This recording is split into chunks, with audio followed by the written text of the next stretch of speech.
This is the Valley, a vanished world from a forgotten time. Here on the Welsh borders, a farm is being run by 5 hand-picked experts as it would have been nearly 400 years ago. Using only resources available in the year 1620, they are labouring for a full calendar year, turning the clock back to rediscover a way of life from an age gone by.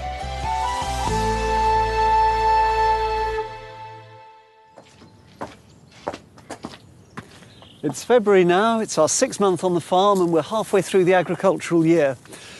It's a very austere time 400 years ago. It was the start of Lent, when you were only allowed to eat fish and dairy produce and not flesh.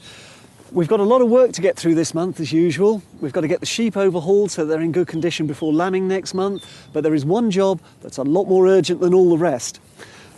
The privy has developed a severe list in the last gale, and if we're not careful, one dark night it's going to be down round our ears. Rebuilding the privy is this month's challenge for Alex and Fons. First and foremost, it's a bit of a structural hazard. You can see it's leaning here. It hasn't been braced properly when it was first built, so the wind's just blown it over slightly and we've had to prop it up on this side. Another concern is this seat. It's I think, Fonzie, you've had a few problems. It's a given that this plank is going to break, and I don't want to be the one on it when it breaks. And the final concern is that it's becoming a bit of a biological hazard. The original pit that was dug, I don't think it was dug deep enough, and we find that we're filling it up really quickly. So another task to dig a deeper hole. OK, Stuart. Well, yeah, if we get that round the other side and shove with it. All right, do you want to take it out? We think it's going to fall. Careful, careful, careful, careful. I think it should be all right. It may be, but it's going a bit. No, OK, back off. Right, OK. Let's get round the other side and push it down. So what we're going to do, we're just going to give it a big... Well, if you go on the back corner, on the upright... On the back one, yeah? I'll see if I can get this up the inside. If you take that corner, Fons, and we'll see how much strength it's got left in it. OK, when are we going to go? On 4? Can't count that far, let's go for 3. 1, 2, 3. Well, that's really in it. Right, now we can start taking it apart. Yep, strip it down. With the cold of February upon the valley, Chloe is paying special attention to the farm's 2 young ponies. She's hoping to train them up as working farm horses. We're losing all the grass out in the big field and there's a lot of stock out there. So to feed them on their own out there would be a bit silly because they wouldn't really get a look into any hay we put out because all the other stock would just get straight to it. So bring them into the yard, throw a bit on the floor and see what they eat. They're doing really well actually, considering about 2 months ago these 2 were pretty much wild. Obviously we've made a bit of a difference here. If I can actually get my skirt back. This one certainly, she kicked me 2 months ago really hard. And I think now we're a bit of a changed pony. I'm not quite sure why she's so keen on my skirt. One of the key agricultural landmarks is looming, spring sowing. So Stuart and his son Alistair need to get the pea seed ready for planting. We harvested the peas on the vine that we were going to use for seed earlier this year. And now we've got time, sit in a bit of sunshine, good light, and gently pod our way through. The waste stalks and pods, called the pea horn, quickly become a snack for the horses. This is the sort of job that any member of the household might have done, although quite often one can get the children to get the bulk of it sorted. It gives you a bit of a rest though, and at this time of year that means you can start to get a bit chilled, so in a few minutes I think we're going to have to go off and do something a bit more active. Stuart, can you give me a hand with the hay? Yep. Oh.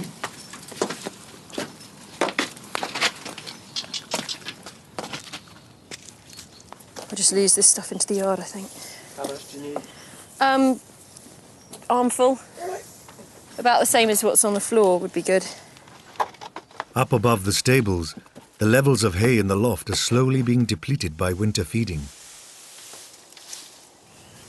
Out on the privy, it's time for Alex and Fons to remove the old rotten floorboards and really start getting their hands dirty. It's unfortunate for Fonzie.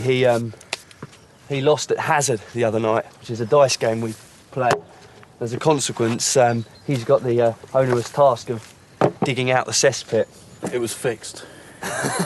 The dice were loaded in my favour. 400 years ago, human feces was a vital fertilizer. In cities, specialist contractors called night soilmen emptied privies and took the waste out of town for processing. Have you got your tool? I made this yesterday. Beautiful. A special present to Fonzie. It's his scoop. So there you go, mate. This job can only be described as grim, but it's a job that had to be done, and shit was actually very valuable. It was used for compost mixed with wood ash. You can't put it straight on the top of the field, you've got to dig it down, and you can't plant root vegetables in it in the first year. Only vegetables that grow above ground, such as kale or cabbage, but the second year, it's brilliant for root vegetables. How's your scoop working? It's heavy. Yeah? But not as heavy as the spade. But it's working well. It's working very well. It wasn't just human feces that had value. Like any 17th century farmer's wife, Ruth has to take extra care of another waste product. Almost nothing went to waste in a farm like this. Even our urine has a value and a use. Of course, at night, getting to the privy out here is almost impossible. It's pitch black, you'd be stumbling all over the place. So we use piss pots up in the bedroom, just like they would have done. And then in the morning, I have to come out here and empty it. Being useful, I keep it separate and store it in a jar by the privy. How's it going, Fons? We're getting close. We're almost there. Oh yeah, it looks a bit better, doesn't it? Urine on a farm is really mostly used for making ammonia bleach for laundry. Really, you only just have to leave it for about 3 weeks and stale urine becomes ammonia. It's a really useful chemical. And of course, in towns, it was actively collected on a sort of industrial scale. So there were people whose job it was to go round and collect piss pots that were stood outside of pubs, which hopefully everybody contributed to. And they would take them away and then start using them in a whole range of industrial processes, including the making of saltpetre, which of course is one of the most important ingredients for gunpowder, a really burgeoning industry at the time. Waste management 400 years ago was a sort of fairly large business, really, extending all over the place. There was money in muck.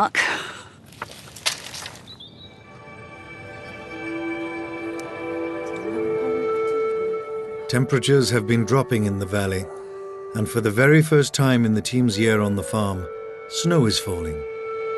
Despite the turn in the weather, Stuart, Ruth and Chloe need to bring the sheep in for essential maintenance. Sheep really evolved to live up on high mountains in dry areas. So firstly, because there's no rocks to wear away their toenails, they tend to get ingrowing toenails. So we've got to trim those every now and again. The other thing that we've got a big problem with at the moment is that we've just had a few warm days. There's a lot of fresh grass coming through.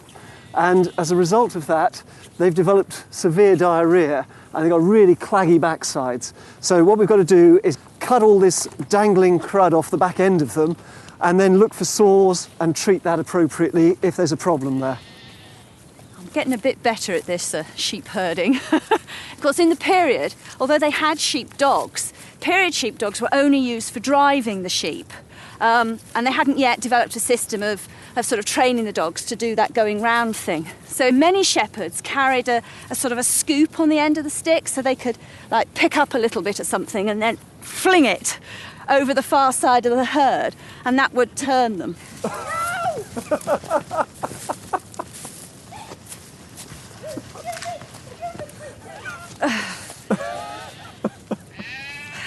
I do quite like the sheep actually. They're quite easy to herd compared to the pigs and the cows, so I'm quite fond of them in that respect. And they've all got their individual characters. We've got Monty, he's the only ram, and he likes to think he's boss, but really, like as you get in every household, he's not. It's the women that are in charge. And we've got these sort of 8-year-old ewes that they really know their stuff and they're boss. There we go. Well done.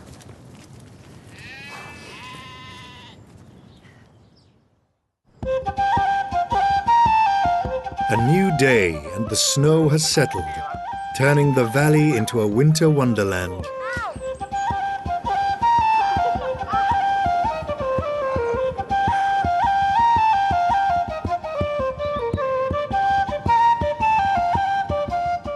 But the serious business of looking after the livestock has to go on, particularly Duchess, who is 8 months pregnant. Come on.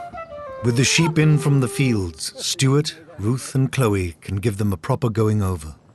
Gently does it. Gonna need a hand. Yeah, just stop and bolting that way. Right. Gotcha. Right. Here we Oh, go. that was easier than I expected. Oh, it's a bit soggy with this Heavy snow. beast, Come aren't on, you? girlie. Oh, there's Come on, in you come. Nothing much wrong with this one. Right, these are Cotswolds. They go right back to Roman times, and they're kept because of this really long fur that they've got.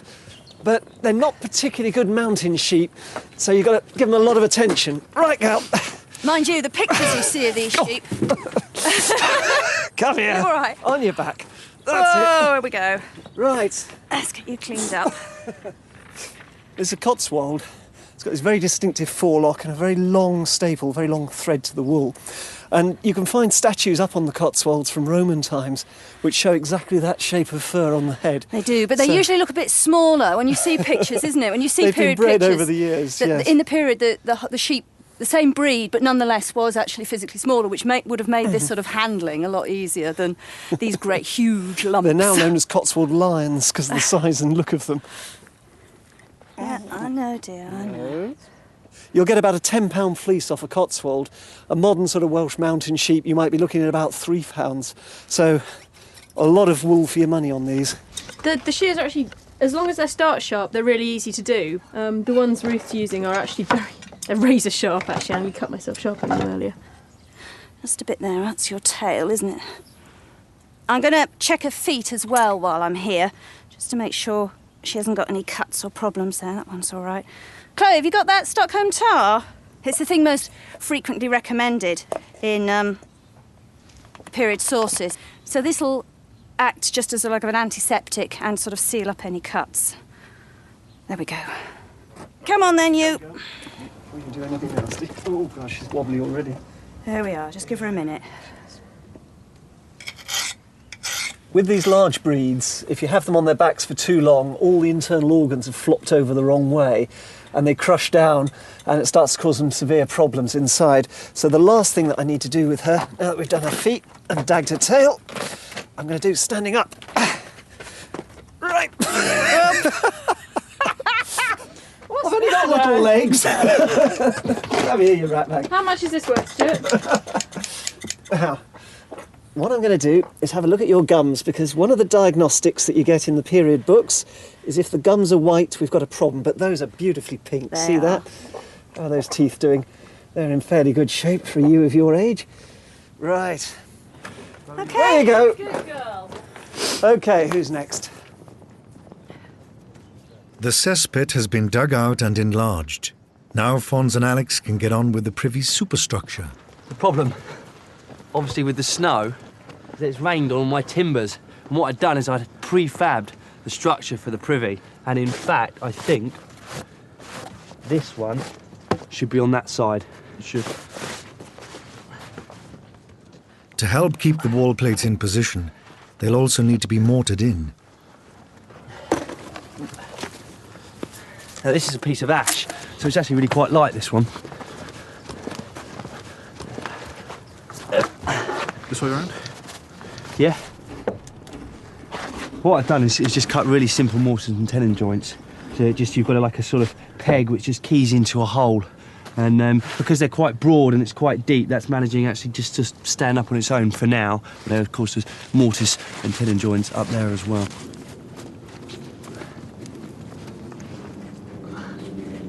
You in? You there? Yeah. So give it a tug. Stonehenge. Woodhenge.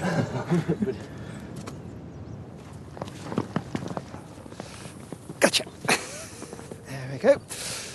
These purebred Cotswold sheep, there's only about 1,000 of them left in existence. It's very close to the sort of sheep medieval times being the core of our woolen industry. There are even more primitive sheep, like the Soay. Oh. You're not going anywhere, girl. OK, have a look at her feet while I hold her. But things like the Soay have only survived out on primitive islands because nobody bothered with them. So this is the cultivated sheep that we would have bothered farming, not these scrawny little deer-like things. Don't you look at me like that, girl. Is somebody going to deal with her backside? Or am I sitting here all day in the snow? Come on, old girl.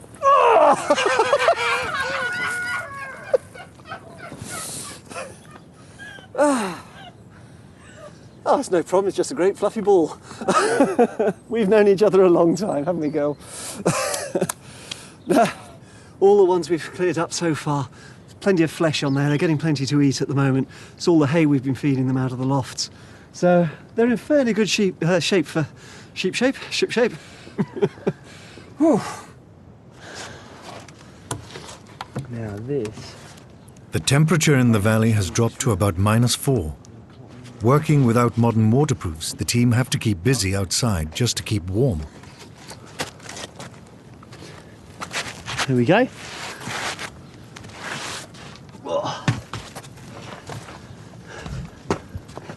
That's good. Right, only the walls and the roof to do now. Oh, apart from the toilet seat, of course. Certainly very grand for a toilet. Excellent. Right, I think it's time to pack Have a up beer. and head for the fire in the hall.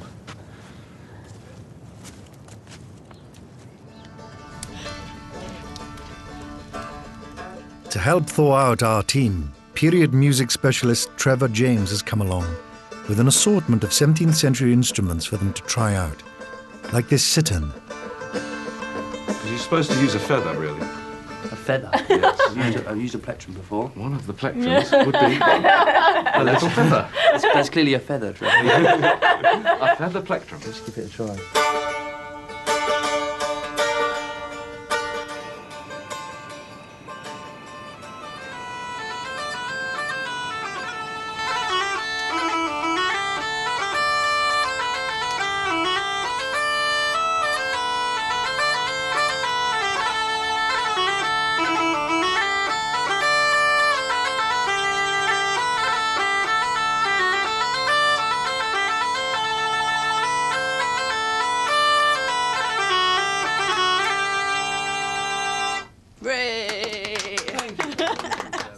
The English bagpipe was very popular in this period. It was popular right the way through the medieval period. I mean, Henry VIII, for example, had an actual bagpipe band at court. I think there was about 40 of them. But he was the sort of the last monarch to have bagpipes at court, and then gradually they sort of dropped down the social scales. I mean, on a farm like this, in this particular period, the bagpipes would certainly have been played. And little things like the pipe and tabor even, the one-man band of the period. And it's played with the tabor pipe, surprisingly, or to give it its other name, the three-hole pipe. So if I cover all the holes and blow at 4 different breath pressures, we'll actually end up with 4 different notes. So...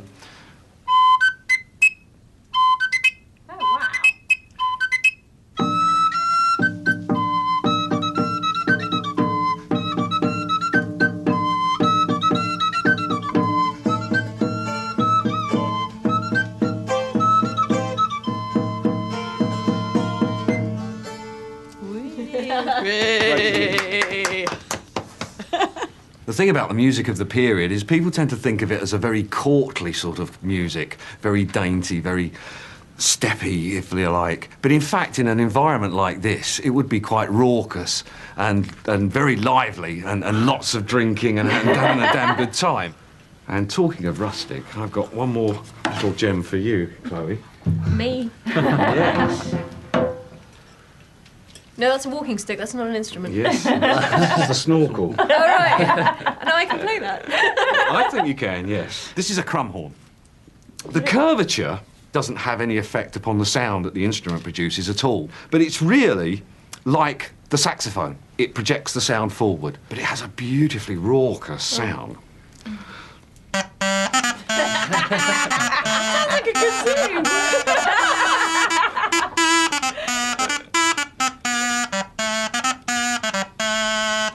It sounds like a kazoo. Well, yes, it has.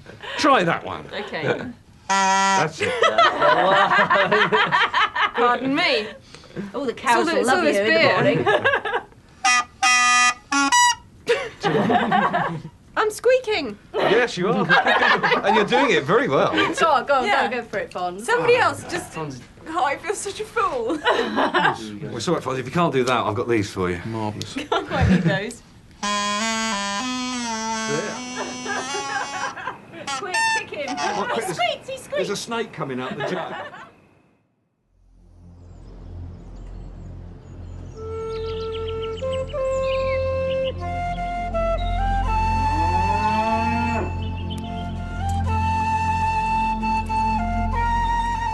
After several days, the February snow is finally melting in the valley.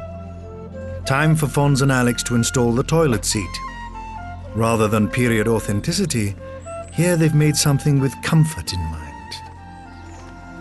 OK, Fons, on with the box, the splash guard. It's time for the business end of things now, putting our toilet structure in. That sits quite nicely. Just see how smoothly it sits on some of these floorboards. On with the lid. There we go. That's central. A little bit to you at the right, at the back. Yeah, that's good. And a lift, there we are. A nice clean drop. Some 5-6 feet. In fact, look, Fons, we've got some water building up there. And we've got our own self-flushing toilet. Well, I suppose we should check it out to see if it's sturdy enough. Oh, there we go. It's certainly comfy enough. It's got a bit of a backrest thing going here as well. That's quite nice. You look very regal. Regal, looking out over the garden.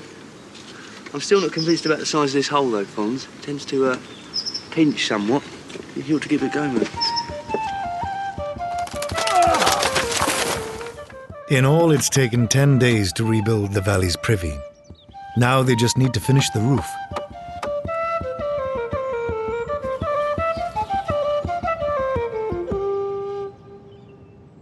In the 1600s, February would have been a very lean time. Little grows in the garden and most farm animals are pregnant, so fresh meat is off the menu. All of which makes it highly appropriate that this marks the beginning of Lent, 40 days of culinary restraint.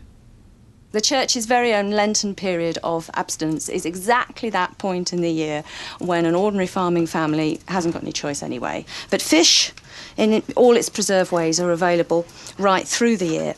These ones are smoked. You can have them salted or pickled, obviously, as well. And it's sea fish. It's not freshwater fish for ordinary common people. Because in order to have freshwater fish, you've got to have the rights to the fishing in the streams and rivers and lakes. And frankly, that was wealthy people only. Queen Elizabeth was determined to increase the number of fishermen because she needed sailors. She needed trained sailors to defend the country. Initially, well, obviously against the Armada and other such threats. And she had no money to pay anybody. So she came up with this marvellous wheeze of having extra fish days in the week, so that instead of just being Friday, it was also supposed to be Wednesday and Saturday. So there'd be a huge market for fish, which would mean we'd have more fishermen, and therefore, automatically, all these trained sailors. On the menu for tonight is a fish salad. I'm just easing the skin off.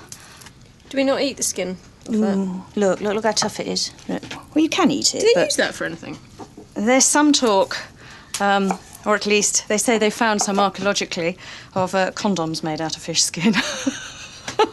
I'm not fancying trying it, no way. Ooh. Nice.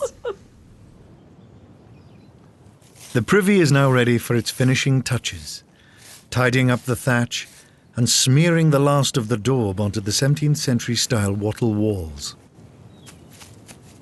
You'd think with all the thatching that I'd done on the cowshed and the bracken thatching I'd done on the hovel, that I'd have got a bit better at this. But I've actually found with this building, because it's so small, it's been really, really fiddly.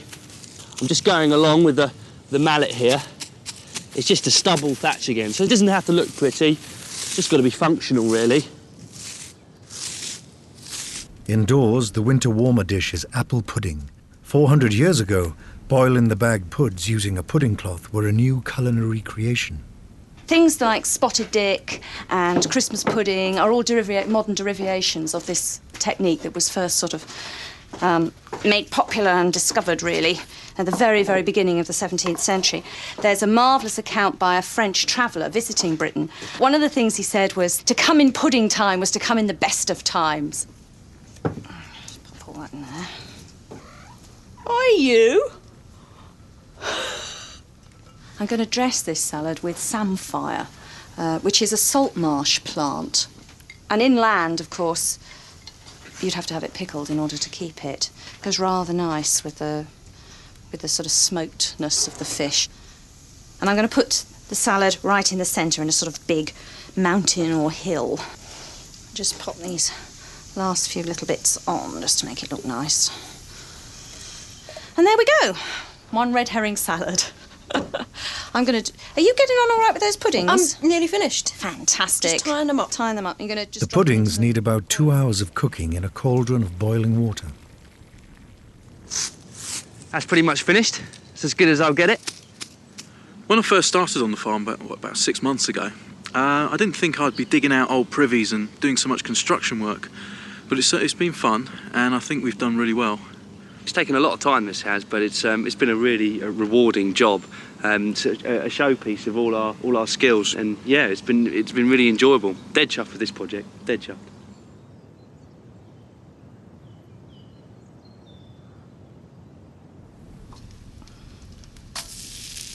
A few fish are left over after the salad, so Ruth is frying them in a preheated pan. Before dinner is served, Stuart makes a dash outside into a cold, dark February night, weaving his way across the vegetable garden to christen the valley's new toilet facilities.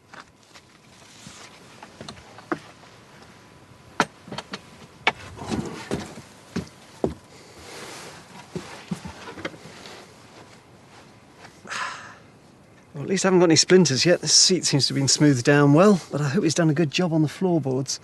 There was a case 400 years ago where a 9-year-old went off to the privy and the floorboards had rotted and he was straight in there, drowned before they got him out. 400 years ago they didn't have purpose-made soft toilet paper to use, but neither were they having to resort to cabbage leaves. The publishers were churning out pulp fiction. There was joke books and romantic tales, real Mills and Boon stuff. And as one wag put it, it was but bum fodder fit to wipe the nation's arse therewith. Meanwhile, the fish supper is ready to eat. I like samphire. Thanks so much. You want to try a bit, do you? Yeah, can I just do a little bit of yours? Literally just a little meaty bit. Yeah. The Valley team are now exactly halfway through their year on the farm. They've weathered the worst of the winter. But spring will bring new challenges and new workloads.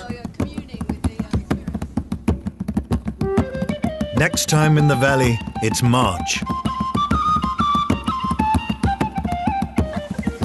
The pigs get the better of the boys. Round one to the pigs. The wheat gets a good threshing.